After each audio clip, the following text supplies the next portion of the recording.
Imagine acordar dentro de um manicômio abandonado. Suas únicas ferramentas, uma filmadora e pura adrenalina. Sem armas, sem reforço e por todos os lados. Sombras, gritos e pessoas que foram transformadas em monstros por uma ciência que saiu completamente do controle. Parece um jogo de terror, certo? Mas aqui vem o detalhe. E se sobreviver a esse lugar não fosse só escapar dos monstros, mas sobreviver ao seu próprio corpo e à sua mente? Hoje vamos mergulhar no mundo apavorante de Outlast para descobrir se você conseguiria realmente sair vivo de Mount Massive Asylum.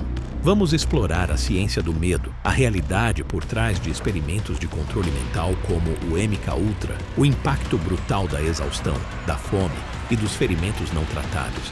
E no fim, quais seriam suas chances reais de sobreviver preso nesse pesadelo?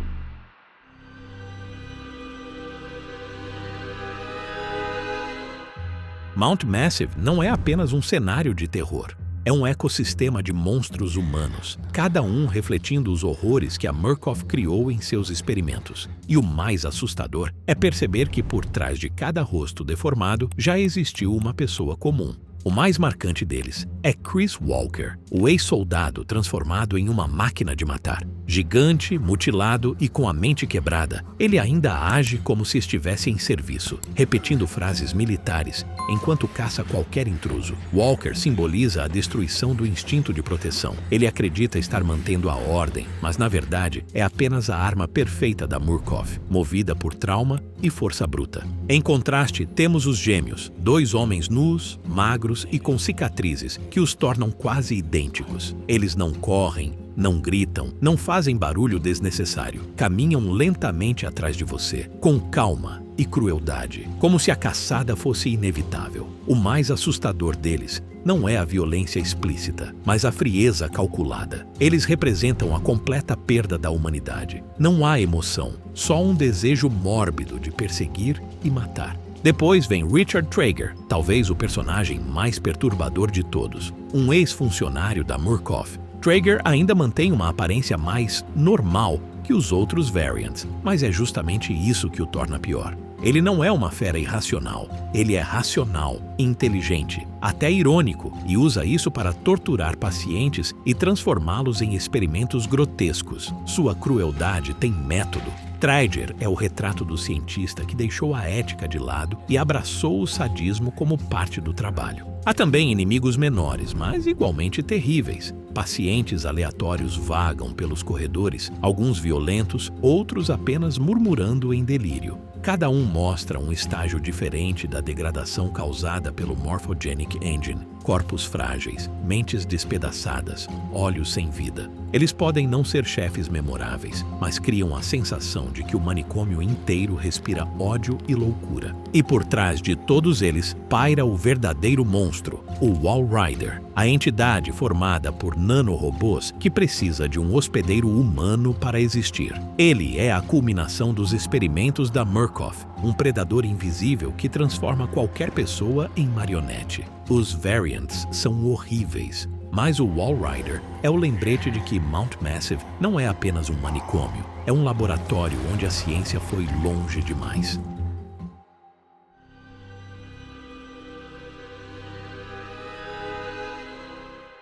O primeiro inimigo que você enfrentaria em Mount Massive não é o Chris Walker ou os gêmeos assassinos, é o seu próprio corpo. O medo não é apenas uma sensação, é uma reação biológica completa, moldada por milhões de anos de evolução. Assim que você pisa no manicômio, sua amígdala cerebral, o centro do medo, dispara como um alarme. Seu coração dispara, o sangue corre para os músculos, sua visão fica mais aguçada. É o famoso estado de luta ou fuga. No curto prazo, isso é ótimo. Você reage mais rápido, ganha força extra, até sente menos dor. Mas Outlast não é um susto de 5 minutos. É horas sendo caçado em corredores escuros. E seu corpo não aguenta a adrenalina nesse nível por tanto tempo. Pesquisas mostram que a exposição prolongada ao estresse despeja cortisol no organismo.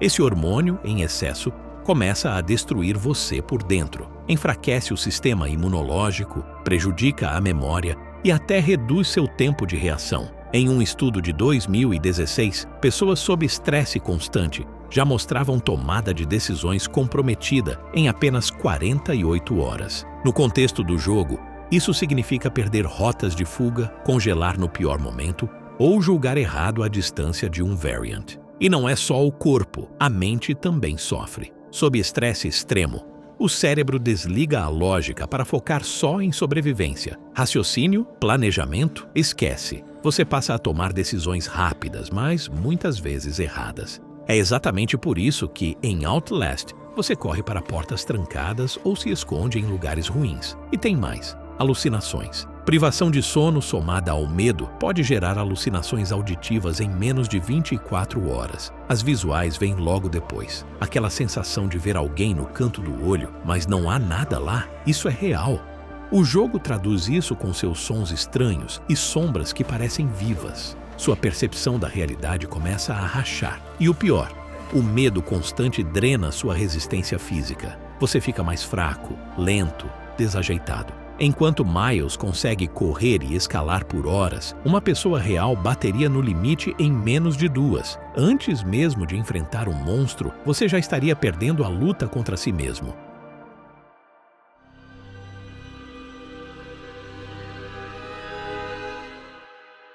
A Murkoff parece só uma corporação fictícia do mal?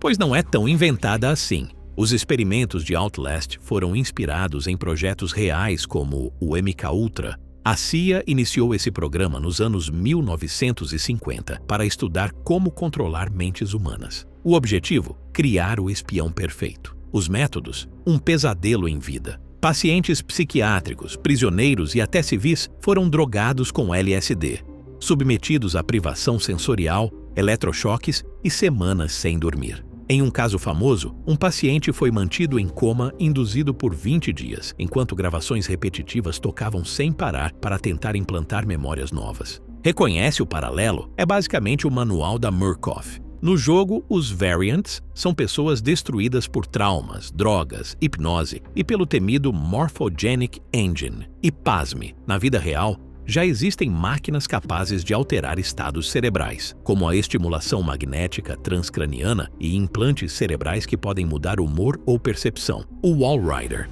aquela entidade feita de nanites, parece sci-fi, mas a nanotecnologia já é usada em pesquisas neurológicas. Ainda não controlamos sonhos, mas já testamos dispositivos em escala nano que interagem com neurônios. Até o próprio design do manicômio reflete técnicas reais de tortura psicológica. Documentos do MKUltra revelaram que privar as pessoas de noções de tempo, sem janelas, sem relógios, sem rotina, era uma estratégia para quebrar a mente. Mount Massive é um labirinto proposital. Cada corredor é igual ao outro. Você se perde rápido. E a justificativa era sempre a mesma: segurança nacional, progresso científico. O preço? Vidas humanas reduzidas a cobaias esquecidas. No fim, Outlast não é apenas ficção de terror. É um espelho das atrocidades que já aconteceram e a lembrança de que, sem ética, a própria ciência pode se tornar o monstro mais assustador.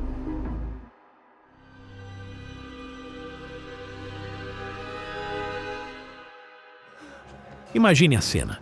Você ouve os passos pesados de Chris Walker. O coração dispara. Você entra correndo em um armário e prende a respiração. Parece uma boa ideia, certo? Errado. No jogo, esconder-se em armários funciona porque a IA segue rotas pré-programadas. Mas na vida real, é praticamente um suicídio lento. Um predador humano de verdade procuraria em todos os lugares. E um armário de metal é barulhento, claustrofóbico e tem apenas uma saída. Se te acharem, não há rota de fuga. E o problema não é só físico. O estresse faz você tremer, respirar alto, soltar pequenos ruídos. Tudo isso pode te denunciar. Na psicologia da sobrevivência, espaços confinados são sempre última opção. O que aumenta suas chances é estar em movimento, mudando de posição, se adaptando. Predadores procuram padrões. Quem fica parado vira alvo fácil. Além disso, o fator mental pesa. Trancado em um armário, o tempo distorce. 1 minuto parece 10. A ansiedade cresce e suas reações ficam lentas. Resumindo, no mundo real, um armário não é esconderijo. É um caixão com dobradiças.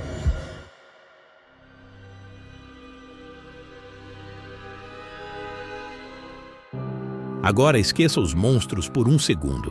O que aconteceria com seu corpo em 24 horas dentro de Mount Massive, sem comida, sem água, sem descanso e sob estresse físico constante? As respostas são brutais. A privação de sono é imediata. Em apenas 24 horas, seu cérebro funciona como o de alguém bêbado. Reflexos lentos, decisões ruins. Em 36 a 48 horas, começam os microssonos. Apagões de frações de segundo, suficientes para você tropeçar numa escada ou não reagir a tempo. Em 12 a 24 horas, sua glicose já despenca. Isso causa tontura, fraqueza, irritabilidade. Dias sem comida? O corpo começa a consumir músculos como combustível. Subir uma mureta pode se tornar impossível e vem a desidratação. Sem água e em esforço físico, você perde eletrólitos rápido. Em 24 horas, já há risco de confusão mental, fadiga severa e perda de coordenação. No frio e umidade do asilo, há ainda risco de hipotermia, infecção e feridas que não cicatrizam. E os ferimentos? Miles leva cortes profundos, socos, quedas e segue em frente. Na vida real, um corte grave sem tratamento pode levar a choque séptico em menos de 72 horas. Uma fratura? Imobilidade total. Game over. Mount Massive não é apenas assustador. É uma sentença de morte lenta, com cada detalhe físico se voltando contra você. Tá, mas e se você realmente acordasse dentro de Mount Massive Asylum? Será que haveria alguma chance de escapar vivo? A verdade é que as chances seriam mínimas, mas isso não significa que você estaria completamente condenado desde o primeiro minuto. Existem estratégias reais de sobrevivência que poderiam, no mínimo, prolongar sua vida. A primeira delas seria a conservação de energia. Diferente do que vemos em Outlast, onde Miles corre por corredores intermináveis sem nunca parar, um ser humano real não teria esse fôlego. A chave seria se mover com calma, economizando cada gota de energia, andando em silêncio e só correndo quando absolutamente necessário. O excesso de esforço apenas aceleraria a fadiga e aumentaria o risco de desidratação e colapso físico. Outra questão vital seria o controle do medo. Respirar fundo e devagar poderia ser a diferença entre manter a clareza mental ou ceder ao pânico. Soldados e equipes de resgate usam essa técnica em situações de extremo estresse para reduzir os níveis de cortisol no sangue e recuperar o foco. Em um ambiente como Mount Massive, essa prática seria essencial para evitar decisões precipitadas. Também seria fundamental aproveitar qualquer recurso ambiental. A prioridade seria encontrar água, seja em torneiras, canos quebrados. A comida viria em segundo plano, mas até pequenos restos poderiam fornecer energia extra para resistir um pouco mais. Enfrentar diretamente os Variants jamais seria uma opção sensata. A única saída viável seria apostar em distrações, provocar barulhos em outra direção, trancar portas para ganhar tempo ou usar objetos do ambiente para criar rotas alternativas. Cada minuto ganho poderia significar a diferença entre a vida e a morte.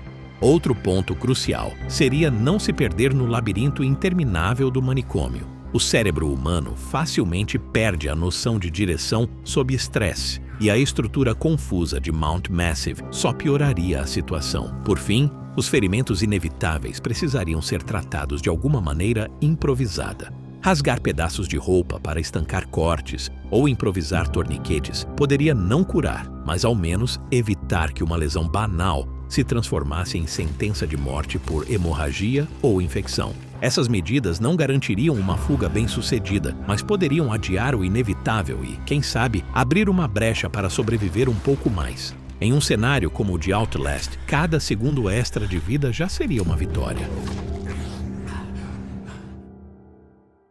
Então, seria possível sobreviver a Outlast? Se formos honestos, provavelmente não. Não pelos monstros, nem pelo Walrider, mas porque seu próprio corpo se voltaria contra você muito antes do fim. O medo que deveria proteger vira fraqueza. A fome, a sede, as feridas e a privação de sono destruiriam sua mente e corpo. No jogo, Miles continua correndo.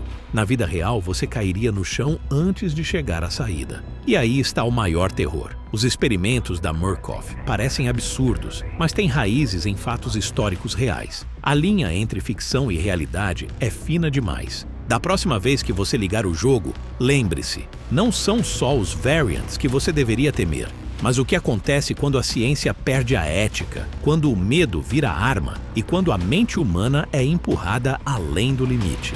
Agora eu quero saber de você. Qual parte de Outlast te perturbou mais? O horror sobrenatural ou a ciência real que inspirou tudo isso?